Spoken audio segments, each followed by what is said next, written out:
অপ্ৰিয় বন্ধু বান্ধৱীসকল, অশান্ত বাংলাদেশৰ পৰা উভতিল ধুবুৰী জিলাৰ দক্ষিণ পাৰৰ ফকীৰগঞ্জ অহাব বজাৰৰ মেডিকেলৰ ছাত্ৰ। আপোনালোকে ইতিমধ্যে অৱগত যে বাংলাদেশত যি অশান্ত হৈ আছে, হিংসা জৰ্জিত হৈ আছে। আজি ফকীৰগঞ্জৰ অহাব বজাৰৰ আফিছুদ্দিনৰ পুত্ৰ মুনৱাৰ হুছেইন এইবাৰ বাংলাদেশত মইনামতি মেডিকেল কলেজত নামভৰ্তি কৰিছে MBBSৰ বাবে। আৰু আজি তেখেতে ঘৰত আহি পালে, সেয়া মোৰ লগত দেখিছে মুনৱাৰ হুছেইন। আৰু তেখেতে 22 দিন ধৰি বাংলাদেশত গৈছিল অধ্যয়নৰ কাৰণে, মেডিকেলৰ ছাত্ৰ। তো আজি ঘৰ আহি পালে। তো মুনৱাৰৰ পৰা দুইষাৰ কথা জানিম। তো তুমি য'ত আছিলা সেই ঠাইত হিংসা বা অশান্ত হৈ আছিল নেকি? কেনে? আসসালামু আলাইকুম। মই য'ত আছিলোঁ মানে আমাৰ তাত তেনেকুৱা প্ৰব্লেম হোৱা নাছিল, কিন্তু মানে ভাবিলোঁ যে মানে ইয়াতো হ'ব পাৰে, সেইকাৰণে মই আগতেই মানে গুচি আহিছোঁ। কিন্তু তেতিয়াই মানে যেতিয়া আহিছোঁ তেতিয়াই শুনিছোঁ যে মানে তাত কোনো প্ৰব্লেম নাই। মানে আজি মই ঘৰ পাইছোঁ, ঘৰৰ অহাৰ লগে লগে মানে নিউজটো পাইছোঁ যে এতিয়া মানে তাত কোনো ভেজাল চেজাল নাই, সকলোবিলাক শেষ হৈ গৈছে। মানে এক সপ্তাহৰ ভিতৰত মানে চববিলাক শেষ হৈ যাব। সুপ্ৰিম কোৰ্টৰ পৰা অৰ্ডাৰ দিছে, মানে সকলোবিলাক মানে এতিয়া লাহে লাহে ঠিক হৈ যাব। আমাৰ তাত তেনেকুৱা প্ৰব্লেম নাই। যিটো ঢাকা চাইড আছিল, ৰংপুৰ চাইড, তাত মানে গণ্ডগোলবিলাক বেছি আছে। ঢাকাৰ পৰা তোমাৰ কলেজ কিমান? প্ৰায় 1 কিলোমিটাৰ মান হ'ব। কিলোমিটাৰ দূৰ হ'ব। হয়।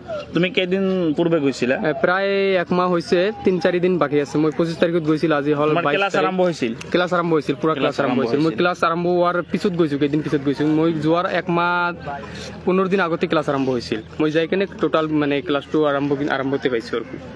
তো এতিয়া তুমি ঘৰ কোনফালে হৈ ঘৰ আহিলা তুমি? মই বৰ্ডাৰ পাৰ হৈছোঁ। মোৰ বৰ্ডাৰৰ পৰা মোৰ কলেজখন কিমান বেছি দূৰ নহয়, ওচৰতেই। মোৰ বৰ্ডাৰৰ পৰা প্ৰায় 15 কিলোমিটাৰ মান হ'ব। তাৰ পৰা আহি কেনে বৰ্ডাৰ পাৰ হৈ আগৰতলাৰ পৰা আগৰতলা হৈ আহিছোঁ। আগৰতলাৰ পৰা ট্ৰেইনত হৈ আহিছোঁ।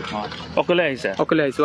অকলে মানে অসমৰ আৰু 4-5 আছিল একেলগে ল'ৰা ছোৱালী আছিল। আৰু হয়তো বাংলাদেশৰ পৰিৱেশ ভাল হ'লে তুমি আকৌ গুচি যাবা। তোমাৰ কোৰ্চ কিমান দিনৰ?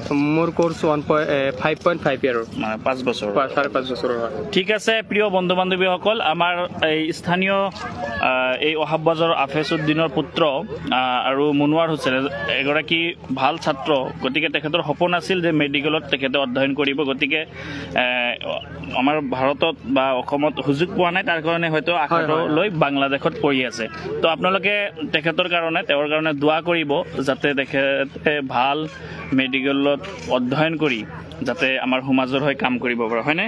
মুনৱাৰ, তোমাৰ সপোন কি? তুমি মেডিকেলত উত্তীৰ্ণ হৈ সমাজৰ হৈ কাম কৰিবা? কৰিম, কিয় নকৰিম। তো প্ৰিয় বন্ধু বান্ধৱীসকল, এয়া হৈছিল মুনৱাৰ হুছেইন, আমাৰ অহাব বজাৰ ফকীৰগঞ্জ অহাব বজাৰৰ এজন ছাত্ৰ। বাংলাদেশত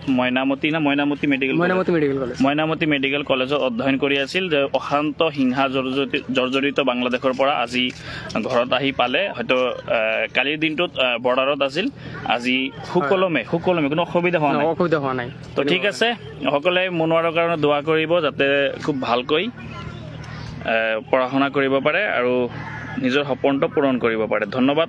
লাইভৰ পৰা বিদায় লৈছোঁ। ওমৰ ফাৰুক বাই, বাংলাদেশ কি হৈছে? আপুনি নিউজ চাব, বাংলাদেশত জৰ্জৰিত হৈ আছে